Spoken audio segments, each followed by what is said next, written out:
Hello नमस्कार दोस्तों। आज के सेशन में हम लोग बात करेंगे फिलिस्तीन और इजराइल के बीच चल रहे विवाद में एक ऐसा न्यूज उभर कर आया है कि कई देश फिलिस्तीन को एक अलग देश के रूप में मान्यता देने के लिए राजी हुआ है। आज के सेशन में हम लोग देखेंगे कि फिलिस्तीन और इजराइल के बीच जो चल रहा विवाद है उसमें कई देश यदि फिलिस्तीन को एक अलग देश के रूप में मान्यता देने के लिए तैयार होता है तो इसका इंडिया पर क्या प्रभाव होगा और पूरे विश्व पर इसका क्या प्रभाव होगा, इन सभी बिंदुओं को और साथ में इजराइल और फिलिस्तीन का जो विवाद है उसका कौन कौन महत्वपूर्ण बिंदु है, महत्वपूर्ण घटनाओं को भी हम लोग इस वीडियो में देखेंगे। तो चलिए सेशन को आरंभ करते हैं। सबसे पहले हम लोग यह देख लेते हैं कि इससे संबंधित न्यूज क्या निकल कर आ रहा है। तो न्यूज इस प्रकार से है, why Israel ally now recognise Palestine, यानी कि जो इजराइल का जो सहयोगी देश है वो फिलिस्तीन को एक अलग देश के रूप में मान्यता देने के लिए किस प्रकार से राजी हुआ है और क्यों हुआ है, and what it means for India and global diplomacy, और इसका इंडिया के लिए क्या मतलब होगा और पूरे विश्व भर के कूटनीति में इसका क्या अर्थ होगा। आगे आप लोग न्यूज में देख सकते हैं, France joining Canada UK in recognising Palestine as a state at the UNGA, यानी कि फ्रांस जो है कनाडा और यूके जो है यूनाइटेड नेशन जनरल असेंबली में जो है फिलिस्तीन को एक अलग स्टेट के रूप में मान्यता देने के लिए तैयार हुआ। इसी में हम लोग आगे देख सकते हैं, aims to cement a two state vision, यानी कि दो देशों का जो मान्यता है, जो विजन है उसको मजबूती प्रदान करेगा। लेकिन इजराइल जो है slam the recognition as reward for the terrorism, यानी कि इजराइल जो है उन सभी देशों का निंदा कर रहा है जो यूएनजीए में फिलिस्तीन को एक अलग देश के रूप में मान्यता देने के लिए तैयार हुआ है। उनका कहना है कि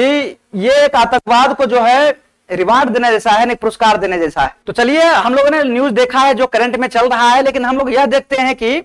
किस प्रकार से इजराइल और फिलिस्तीन का जो विवाद चल रहा है बहुत दिनों से, उसमें महत्वपूर्ण बिंदु कौन कौन सा है और किस किस घटनाओं के बाद जो आज स्थिति ऐसा बना हुआ है कि दोनों देशों के बीच जो है एक गहरा रूप से जंग जारी। सबसे पहले हम लोग यह देख लेते हैं कि यदि किसी देश को अलग देश के रूप में एक मान्यता देना हो तो उसके लिए क्या क्या क्राइटेरिया है, क्या क्या मापदंड है, उसको थोड़ा सा हम लोग देख लेते हैं। तो the Montevideo convention on right and duty of state 1933, यानी कि मॉन्टेविडियो कन्वेंशन सम्मेलन जो हुआ था उसमें यह बताया गया कि किसी भी स्टेट को यदि मान्यता देना हो तो उसके पास में क्या क्या होना चाहिए। तो वह परमानेंट पॉपुलेशन, यानी कि जनसंख्या जो है उसका परमानेंट होना चाहिए, अस्थायी रूप से होना चाहिए जनसंख्या। ए डिफाइंड टेरिटरी, यानी कि देश का जो है एक क्षेत्र जो है डिफाइंड होना चाहिए, परिभाषित होना चाहिए। इसके अलावा a government that is capable of maintaining effective control over the corresponding territory, यानी कि यदि कोई देश को मान्यता दे रहा हो तो उस देशों के पास में जो है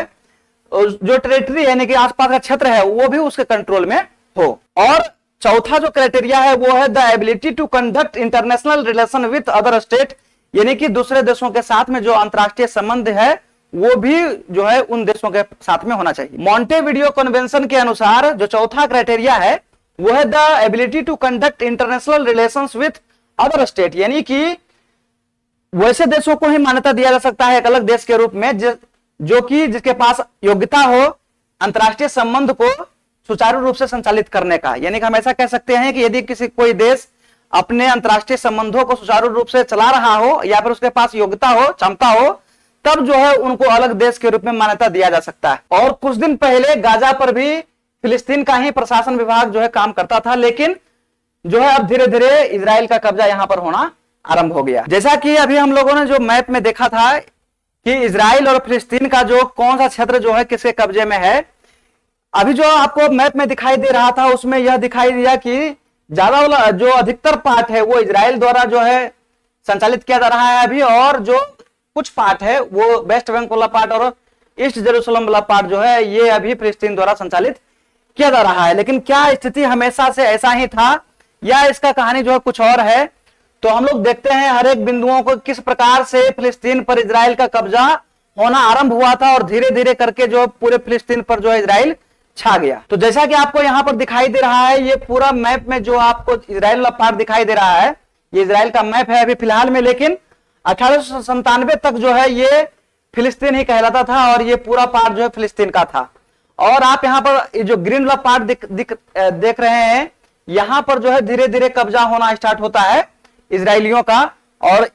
यहां पर आते आते 1947 में आते आते जो है पूरा पार्ट जो है ये ग्रीन वाला पार्ट जो है ये इजराइल का हो जाता है और ये पूरा पार्ट जो है इजराइल का हो जाता है। इस प्रकार से आप देख सकते हैं धीरे धीरे करके जो है पूरे क्षेत्रों पर इजराइल का कब्जा हो जाता है और फिलिस्तीन जो है कुछ जगहों पर ही सिमट कर रह जाता है। तो चलिए अब हम लोग यह देख लेते हैं किस प्रकार से इजराइल फिलिस्तीन के हर एक पार्ट पर धीरे धीरे कब्जा करते जाता है और किस प्रकार से कब्जा करते करते आज स्थिति यह है कि पूरे फिलिस्तीन वाला क्षेत्र पर जो है अब इजराइल का कब्जा हो चुका है। तो चलिए हर एक बिंदुओं को हम लोग डिटेल से देखते हैं। सबसे पहले यह देखते हैं कि 1897 में the world Zionist organisation founded by Theodor Herzl in Basel during 1897 the Basel program stated Zionism seeks to establish a home for the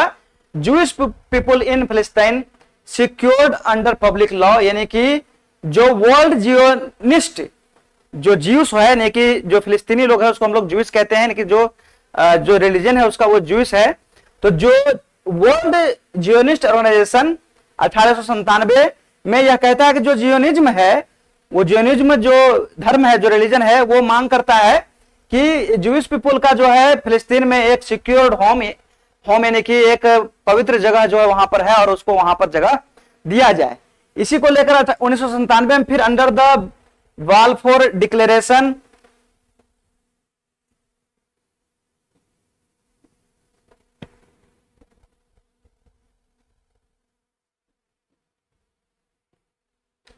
इसके बाद आप फिर देख सकते हैं 1917 में यानी 1917 में under the Balfour declaration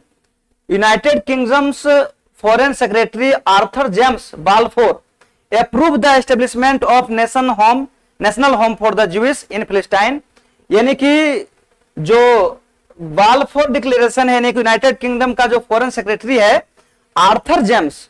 Balfour उसका नाम है, वो स्वीकृति देता है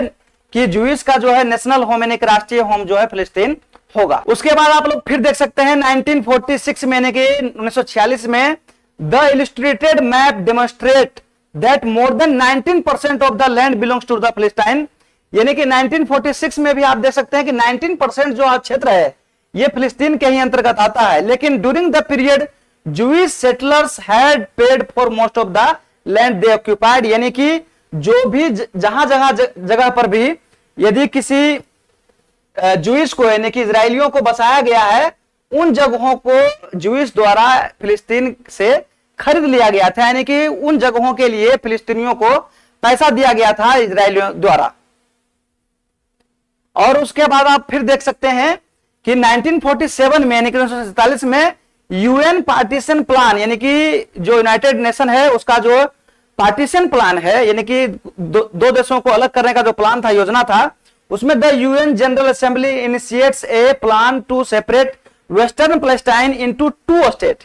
while the Jewish leader accept the Palestinian leaders reject the plan resulting in uprising. यानी कि जब 1947 में यूनाइटेड नेशन द्वारा 2 देशों का जो है मान्यता यहां पर देने की बात कहा गया तो जो फिलिस्तीनियन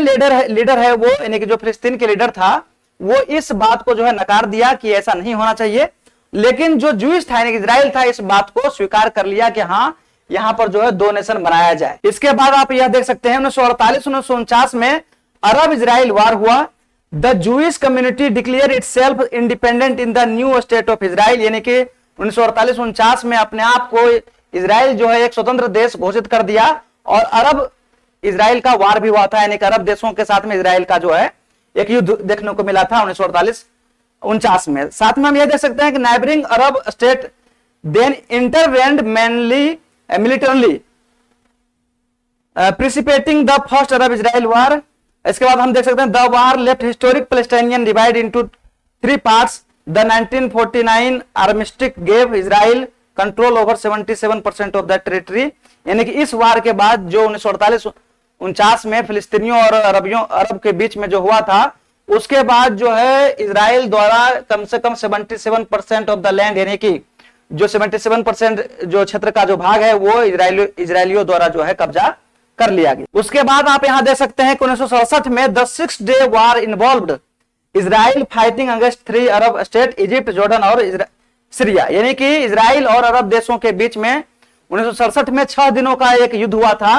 उसमें अरब स्टेट के तरफ से इजिप्ट जॉर्डन और सीरिया भाग ले रहा था और एक तरफ जो है इजराइल था और इन युद्ध में इजराइल का जो है जीत हुआ था। और इसी जीत के बाद क्या कर लिया, इजराइल जो है गाजा पर भी अपना कब्जा धारण करता है। साथ में जो सिनाई पेनिनसुला है from Egypt, the West Bank from the Jordan and the golden height from Syria and East Jerusalem, इन सभी पार्ट पर जो है इजरायलियों का एक कब्जा आरंभ हो जाता है। तो जैसा कि आप लोगों ने देखा कि किस प्रकार से 1897 से लेकर 1967 तक में करीब करीब जो फिलिस्तीन के क्षेत्र है उस पर इजरायलियों का आना आरंभ होता है और धीरे धीरे करके जो है कब्जा करना आरंभ करता है इजराइल वाला। और इजराइल जो है धीरे धीरे इस प्रकार से पूरे कब्जा कर लेता है 1967 तक। और प्रेजेंट में 2012 की जो घटना है, Gaza expulsion plan, as part of the unilateral disagreement initiative Israel defence force have leave the Gaza strip and for settlement in the northern West Bank, यानी कि 2012 में जो है जो गाजा कब्जा कर लिया गया था 1967 में उसको जो है इजरायलियों द्वारा छोड़ दिया गया। और हाल की जो घटना है 7 अक्टूबर 2023 वाला, जिसमें हमास द्वारा इजराइल के पर्यटकों को मारे जाने के बाद जो घटना आरंभ हुआ है, हम ऐसा कह सकते हैं कि जो इजरायलियों द्वारा फिलिस्तीनियों से बदला लिया जाने लगा है, तब से लेकर अब तक जो है नरसंहार गाजा में चल रहा है और वहां पर भुखमरी जैसा हालत जो है बन चुका है। और इसी को लेकर जो है अब देश जो है पूरा उब चुका है कि ये युद्ध कब तक चलेगा। और इसीलिए जो इजराइल के सहयोगी देश भी हैं वो भी चाह रहा है कि दोनों देश जो है अलग अलग मान्यता प्राप्त करके दोनों देश जो है शांति से रहे। लेकिन इन सभी देशों द्वारा फिलिस्तीन को मान्यता प्राप्त करने की जो बात कही जा रही है उससे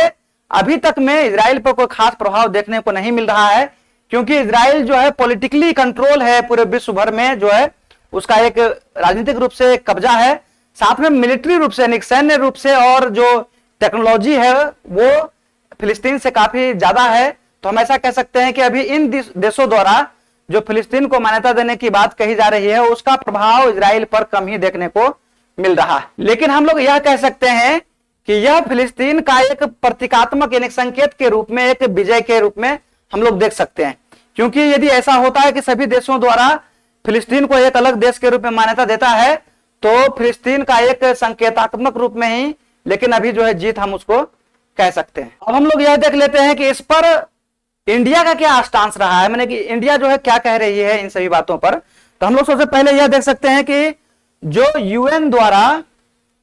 यूएन पार्टीशन जो भी हम लोग थोड़ा देर पहले देखे थे उसमें 1947 में जब इंडिया आजाद हुआ तो भारत को ऐसा लग रहा था कि जो साम्राज्यवाद के तहत कई देश किसी अन्य देशों को कब्जा किया हुआ तो उसको जो है खाली कर देना चाहिए, क्योंकि उसी रूप से इजराइल भी जो है फिलिस्तीन के ऊपर कब्जा किया था। और इसी कारण से भारत सरकार उस वक्त जो है फिलिस्तीन के हक में बात कर रहा था। अब हम लोग यह देख लेते हैं कि इस पर इंडिया का क्या स्टांस रहा है, यानी क्या नीति रहा। तो यूएन पार्टीशन द्वारा जो अभी हम लोग थोड़ा देर पहले देखे थे, जब भारत जो 1947 में आजाद होता है अंग्रेजों द्वारा, तो इंडिया को ऐसा लग रहा था कि सभी देश जो साम्राज्यवाद का शिकार हुआ है उन सभी देशों को जो है कब्जा मुक्त कराया जाए। और इसके तहत ही जो इजराइल फिलिस्तीन के ऊपर कब्जा जो है किया गया था। और इंडिया द्वारा यह कहा जा रहा था कि इन देशों को उस वक्त यानी कि 1947 में हम ऐसा कह सकते हैं कि उस वक्त जो है इंडिया द्वारा फिलिस्तीन को सपोर्ट किया गया था। लेकिन साथ ही में 1950 ईस्वी में इजराइल को भी भारत जो है मान्यता प्रदान करता है। तो हम लोग यहां पर कह सकते हैं कि इजराइल को भी एक अलग देश के रूप में मान्यता प्रदान करता है इंडिया, और फिलिस्तीन को भी। तो हम ऐसा यह कह सकते हैं कि दोनों देश के हक में बात करता है इंडिया, क्योंकि इंडिया को ऐसा लगता है कि यदि फिलिस्तीन और इजराइल के बीच में जो संघर्ष है वो हमेशा के लिए समाप्त हो जाए और दोनों नेशन जो है और दोनों नेशन के बीच में एक डेफिनेट यानी कि निश्चित जो है अंतरराष्ट्रीय सीमा होना चाहिए, ताकि दोनों देशों के बीच में फिर से विवाद या फिर से संघर्ष देखने को ना मिले। इसके साथ में हम लोग ऐसा कह सकते हैं कि इंडिया जो है फिलिस्तीन को भी 1988 में एक अलग स्टेट हुड के रूप में यानी एक अलग देश के रूप में मान्यता प्रदान किया गया था। और हम ऐसा कह सकते हैं कि भारत जो है पूरे अरब वर्ल्ड को छोड़ दिया जाए तो इंडिया जो है पहला देश बनता है जो कि फिलिस्तीन को एक अलग देश के रूप में मान्यता प्रदान करता है 1988 से ही। लेकिन धीरे धीरे समय बीतने के साथ ही इंडिया जो है दोनों देशों के बीच एक संतुलन कूटनीति अपनाता है। मतलब यह हुआ कि फिलिस्तीन को भी एक अलग देश के रूप में मान्यता प्रदान करता है और इजराइल को भी एक अलग देश के रूप में मान्यता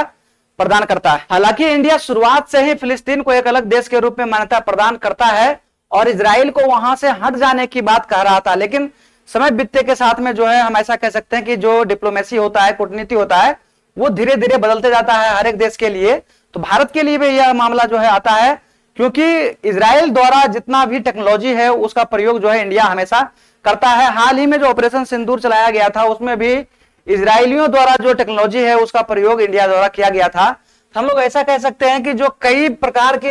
इजराइल वेपन है उसका प्रयोग जो है इंडिया करता है। उसमें से कुछ नाम